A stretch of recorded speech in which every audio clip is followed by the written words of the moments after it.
as far as education with the seniors? Are they involved with the computers too?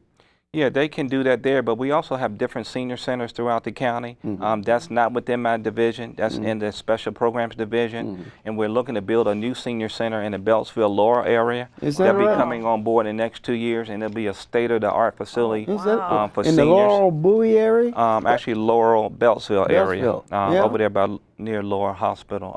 I don't know the exact area, but that's going to be coming online, and once again, it's going to give the seniors their own facility. Yeah, because see, what are you doing now? You're getting more seniors, just like you said earlier. They're living longer, and they need to exercise their brain also with along with their body. Because anything that when you don't use it, I don't care what it is.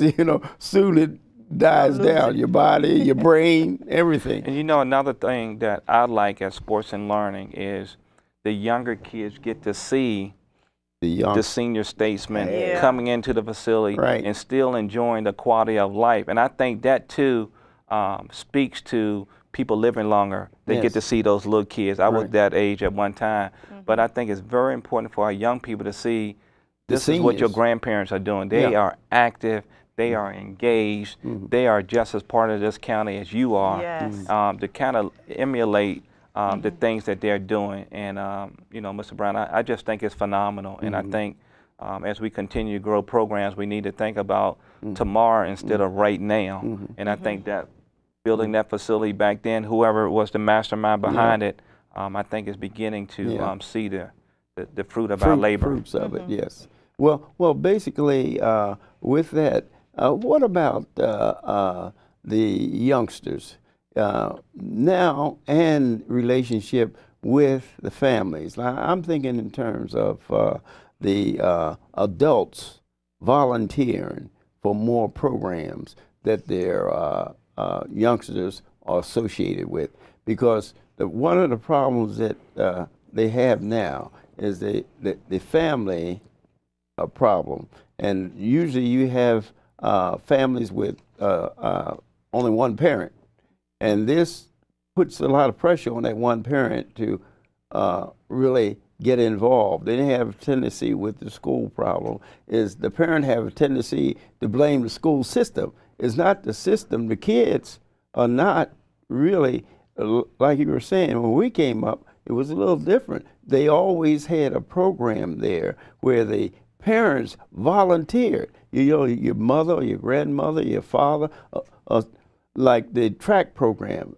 The track program in Prince George County is outstanding. But I give the dads credit. The dads are out there. They always say, well, dads, moms have to do everything. But the dads are participating. And I think getting the parent, because I feel, my personal thing, is that the parent and not the school system and not the teachers and not the principals are the problem.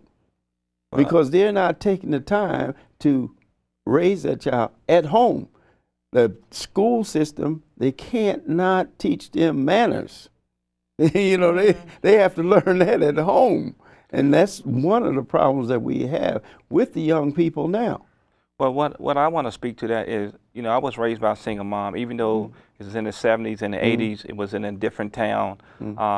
My thing is my mom remained active in our lives. She took us to a ball game. She was at the parent-teacher conference meeting. Even though she worked 2 jobs, she knew that you come home and you do your homework and then you can play. I'm not going to sit here and bash what parents aren't doing, but everybody hear the saying, it takes a village. It really takes a conscientious effort of all of us to be able to help raise a child, from a coach. And I can give you a personal experience on what I did. I coached basketball and baseball this year. If I did not coach those teams, my boys probably would not have played, and I wouldn't have found out that they were actually pretty good in these sports. Not that they're great athletes, but I took it upon myself to lead park and planning at a certain time, a couple of days a week, to be able to go to practice. And on every Saturday, I knew at 9 or 11 o'clock that morning, I was coaching them. And don't you know, from the kids that I coach in basketball, 90% of those kids are now on my baseball team because they saw the effort that I was taking. Not that I'm a I, me individual, but these are the type examples we need in this county. I'm speaking of Prince George's County,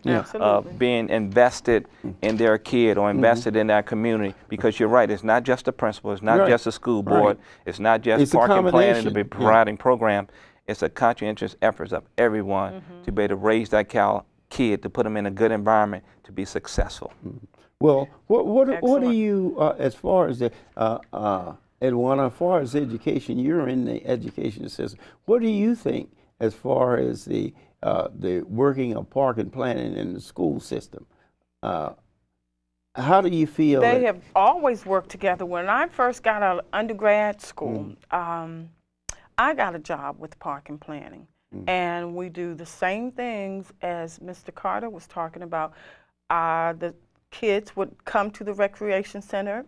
They were either in the girls in ballet, tap, modern dance, and the boys would do the basketball, and then we would do some homework, some educational things to help them out because, well, I grew up with in a single home also. And mom was there. She knew she had to be there, you know, for us. And she took us to the sporting events. She took us to church, you know, and she led by example.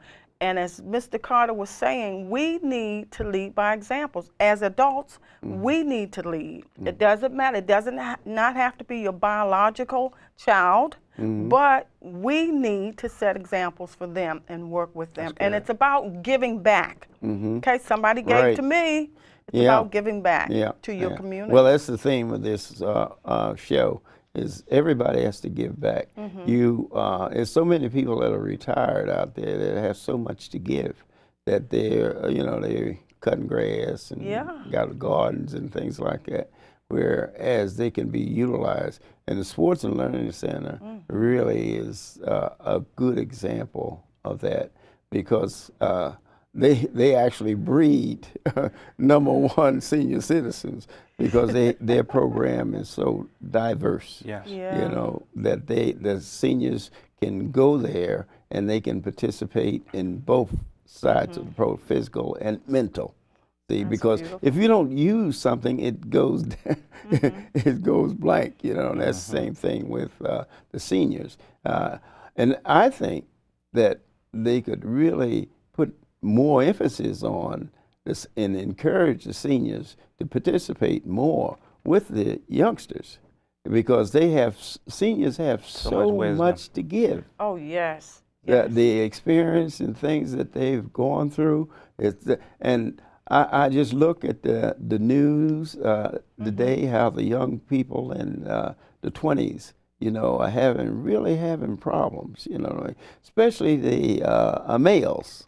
The females, they're not as bad, but they all seem to not making a decision on what they want to do, and they're inundated by peer pressure. Inundated. The peer pressure is the greatest thing I know. When I was growing up, I was telling you something a little bit about Will Chamberlain, some other people that I grew up with, is that youngsters have to realize is that you don't have to be accepted by all of your peers.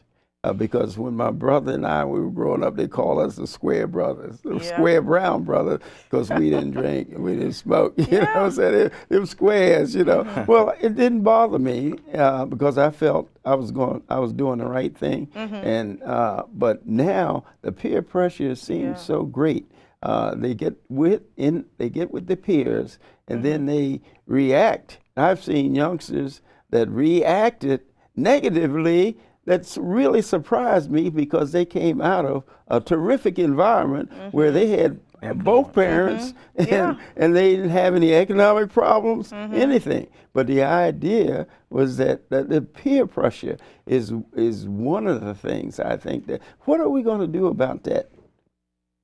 I mean, you're talking about, it's a lot of different programs around, but once again, I think it falls back to education.